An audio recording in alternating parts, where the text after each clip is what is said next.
Hey everyone, Nigel and Luke here, and welcome to another edition of Crimes of the Week International.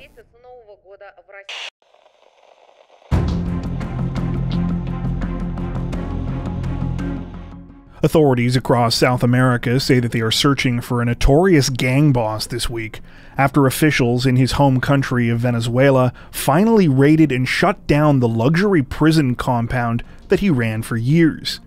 The whole thing started on September 20th, when a military task force was sent to raid the Tocoron prison in the Venezuelan state of Aragua.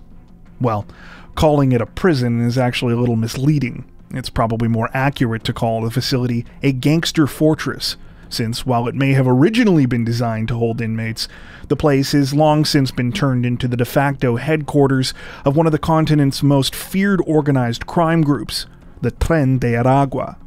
The gang are involved in human trafficking, kidnapping, contract killing, and extorting migrants, and also operate in neighboring countries such as Colombia, Peru, Ecuador, and Chile.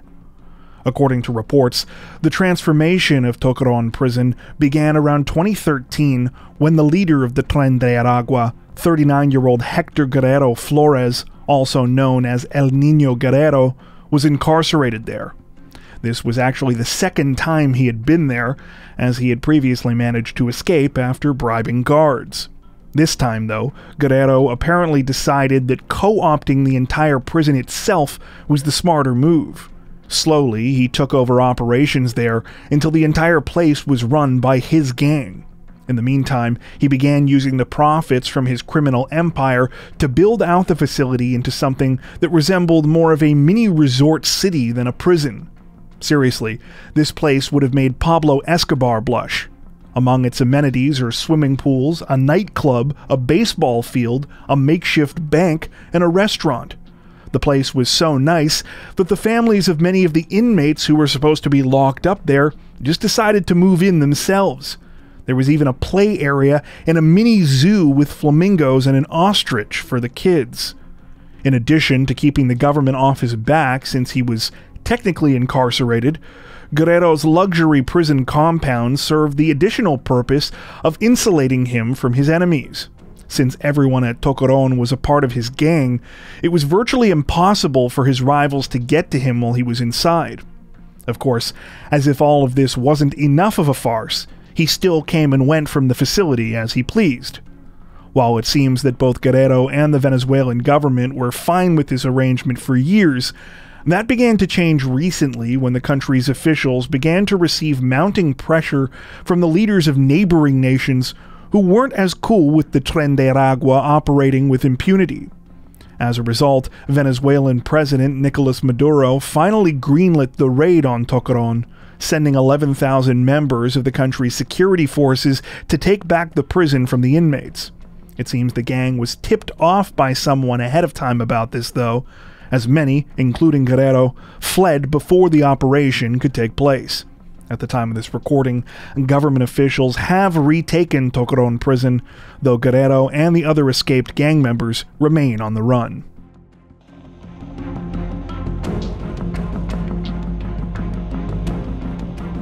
Authorities in the Indian capital of New Delhi say that they are investigating a sophisticated heist this week after thieves managed to break in undetected at a local jewelry store, making off with high-priced items valued in the millions. The crime was uncovered on the morning of September 26th, when the victim, Mahavir Prasad Jain, arrived at his high-end jewelry store in Delhi's Jangpura area to find that the place had been ransacked. Dozens of items were missing from display cases in the business's showroom, and to his horror, the strong room where he kept his most valuable items had been entirely cleaned out. In all, roughly 200 pieces of jewelry had been taken, worth an estimated 250 million rupees, or about $3 million US. When police arrived and began their investigation, it quickly became clear that this was a well-planned and sophisticated operation. The culprits had managed to get in and out without triggering any of the jewelry store's multiple alarm systems, and were able to disable all of the business's more than a dozen CCTV cameras very quickly after getting inside. Police now say that they believe the culprits gained entry to the 4-story building by jumping to its roof from the rooftop of an adjacent building. Once there, they allegedly climbed down to a lower balcony, cut through the glass of a window, and then disabled the alarms and cameras on their way into the jewelry store. To get into the strong room, they reportedly cut through a concrete wall with a gas-powered cutting torch. While no arrests have been made in the case so far, investigators say they strongly suspect that the crime was carried out by someone with intimate knowledge of the business, perhaps a past or current employee. Not only does this explain how the culprits would have known the best way to get inside the jewelry store and how to bypass all of its security features, it also explains how they knew exactly which wall to cut through to access the business's strong room. According to reports, 3 of the walls are made out of metal, which would have been much harder for the thieves to deal with, but they seemingly went right for the concrete weak spot. At the time of this recording, police say that they are questioning anyone that they can think of that might be connected to the business, and are also reviewing what little footage they have taken from the store's surveillance cameras before they were disabled. The situation is still developing.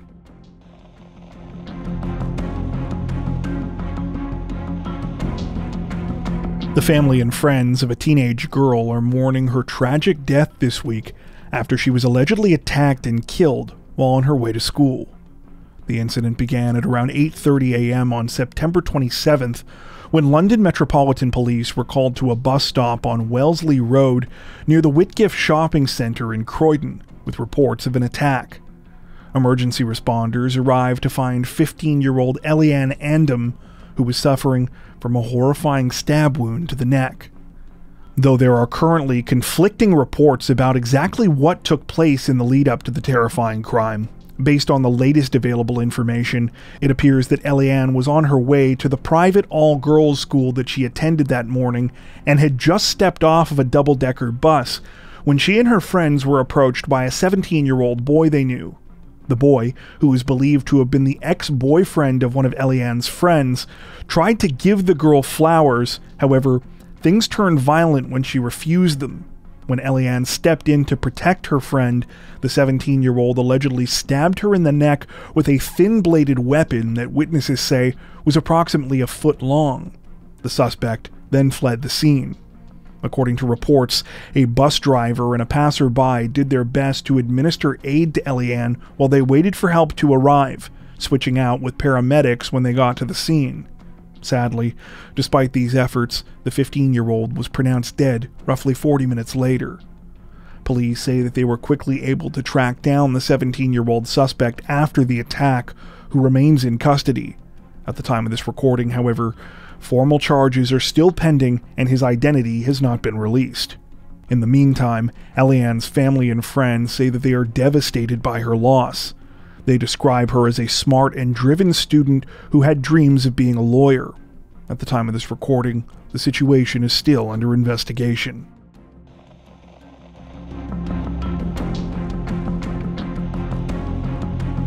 Authorities in Japan's Shizuoka Prefecture say that they are investigating the aftermath of a truly heartbreaking crime this week, after a man allegedly murdered his elderly wife and his own daughter before turning his weapon on himself. According to reports, the terrifying situation unfolded at a hospital in the city of Fujinomiya on September 27th. Police were called at around 2:20 p.m. with reports that a man was attacking people in the building's neurological ward. When officers arrived at the scene, they found the suspect, later identified as 73-year-old Kenichi Saito, with a knife protruding from his body. It was clear that he was dead. In the same room, they also discovered Saito's 72-year-old wife Chizuko, followed by their daughter, 40-year-old Seiko, in a different room on the same floor. The mother and the daughter had also died from stab wounds. After interviews with extended family members, authorities learned that Seiko had been ill for about 20 years. Her parents had cared for her during that time, and she had been in and out of the hospital frequently. The family suffered another devastating blow roughly 6 months ago when Chizuko also became sick and needed to be admitted. Relatives said that in the lead-up to the tragedy, it looked like Kenichi was becoming depressed and overwhelmed. It's alleged that he attacked his wife and daughter after coming to the hospital this week under the guise of a routine visit. About 15 minutes after arriving, nurses first sounded the alarm. At the time of this recording, the heartbreaking situation is still under investigation.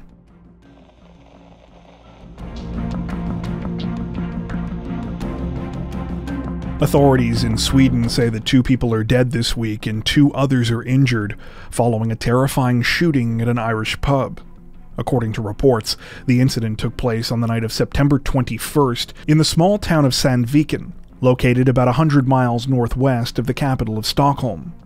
It was around 10 p.m., and the pub in question was packed with people when out of nowhere, a man dressed all in black pulled out a gun and opened fire inside. By the time police arrived at the scene, the unknown man had fled. 4 people were taken to the hospital with gunshot wounds, where sadly, 2 were later pronounced dead. At the time of this recording, it appears that only one of the 2 deceased victims has been named, a 71-year-old named Eric Viri. The man who owns the pub where the shooting took place described Eric as a friend and a regular at the business who was kind and had a great sense of humor.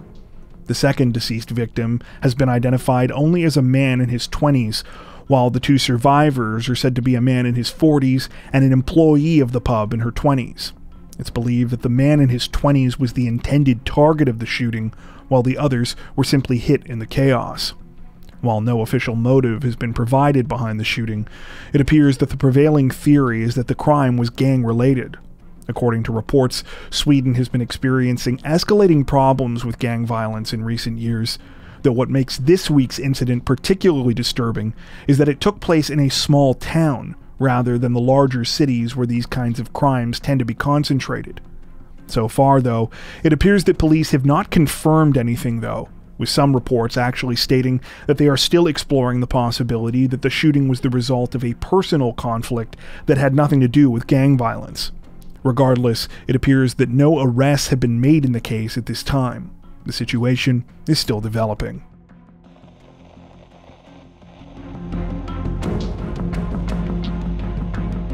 Authorities in the Australian state of New South Wales say that a 35-year-old man has avoided prison time this week. However, he will still need to pay back police for wasted resources after he faked his own kidnapping at the tail end of last year as part of a bizarre scheme to spend more time with his mistress.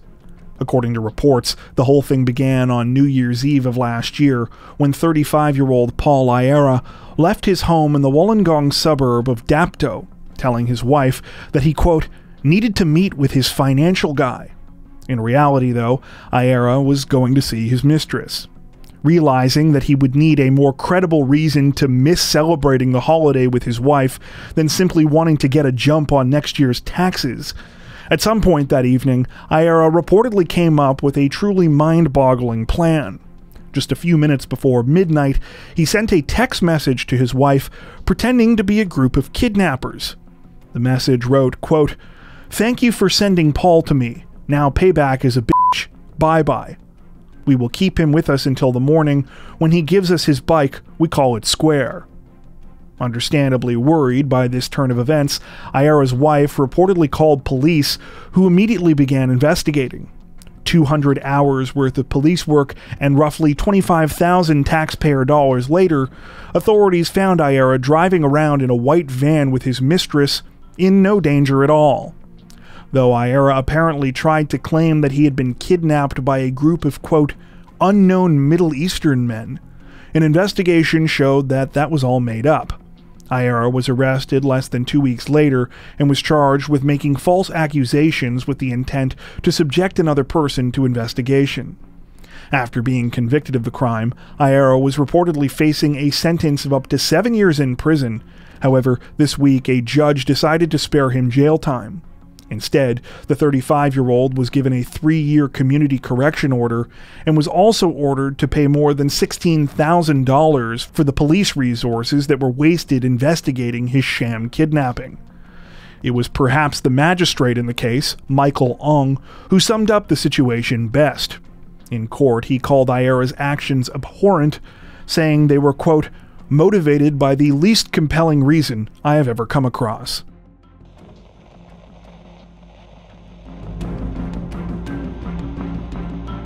Authorities in the Brazilian state of Goiás say that a 22-year-old male sex worker has been arrested on suspicion of murder this week after he allegedly killed one of his clients in their own home before staging the scene to cover up the crime.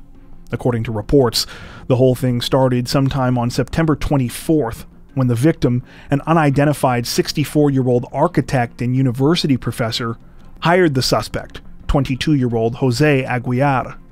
After inviting him back to his condo in the city of Goiânia, it's alleged that the victim expected to collect on the services he had paid for, though was brutally murdered by the 22-year-old instead.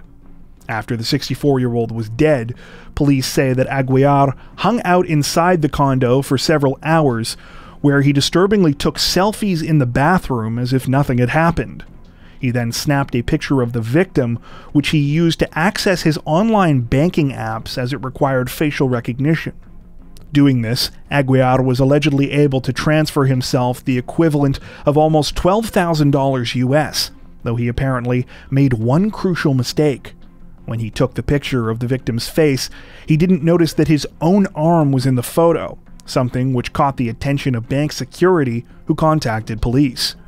At around 5 o'clock on the morning after the alleged murder, Aguiar was spotted on surveillance video leaving an elevator at the victim's apartment with some luggage and a backpack. He reportedly went on a shopping spree using some of the money he had stolen, as well as one of the 64-year-old's credit cards, before returning to the scene and staging it to look like he had taken his own life. Police arrived at the condo building at around 1:45 p.m. that afternoon, where they reportedly encountered Aguiar, who gave them a fake name. However, when they learned his true identity and saw that he was connected to several thefts and embezzlements, he was placed under arrest. Officers then entered the victim's apartment, where they found him hanging in the bathroom with a crucifix in his hands. They didn't buy the staged scene, though, and Aguiar reportedly later confessed that he had set it all up. At the time of this recording, it's unclear if he is yet facing formal charges, though he remains in custody.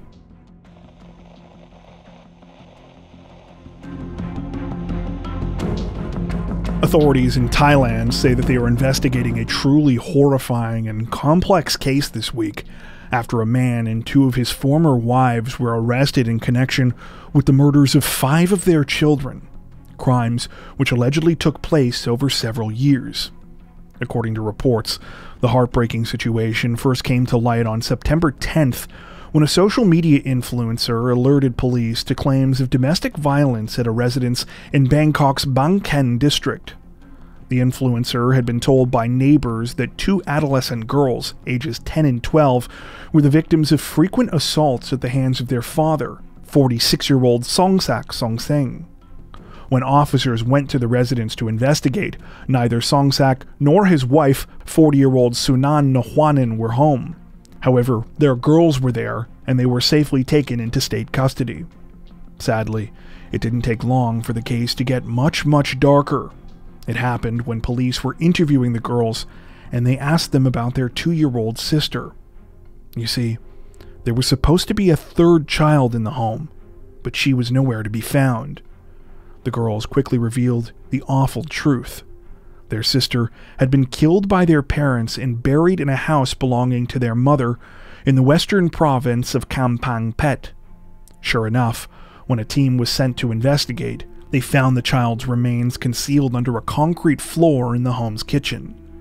As if the case wasn't already disturbing enough, following Songsak and Sunan's arrests, more disturbing revelations emerged.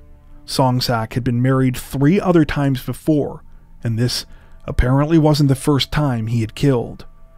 It's now alleged that between 2013 and 2018, Songsak murdered 4 of his own infant sons while married to his 3rd wife, 33-year-old Jasada Mipyan. During a chilling confession, Songsak apparently told police that he couldn't stand the sound of the children's crying, and that it had caused him to lose his temper. While it appears that police are still investigating these 4 additional murders, in the meantime, Songsak, Sunan, and Jasada have all been arrested and charged with murder. At the time of this recording, the heartbreaking case is still developing. Before we wrap up, we'd like to take a second to give a huge shout out to everyone who has made it this far into the video. Seriously, thank you so much for watching. If you found today's upload interesting and informative, we'd be honored if you'd consider liking and subscribing, as well as hitting the notification bell and selecting all notifications to stay up to date with our latest releases. If you're looking for additional ways to help support the channel, we'd love to have you join us over on Patreon. Patrons get ad-free and early access to all of our content, as well as 4 additional stories per week for each of our Crimes of the Week and Crimes of the Week International videos. You can learn more at patreon.com/crimezone, where you'll also find some of the fine folks whose names are currently on screen. All that being said, we understand that not everyone has the means to support financially, and that's totally okay. We appreciate every like, sub, share, and comment that you send our way. Once again, thanks so much everyone, and take care.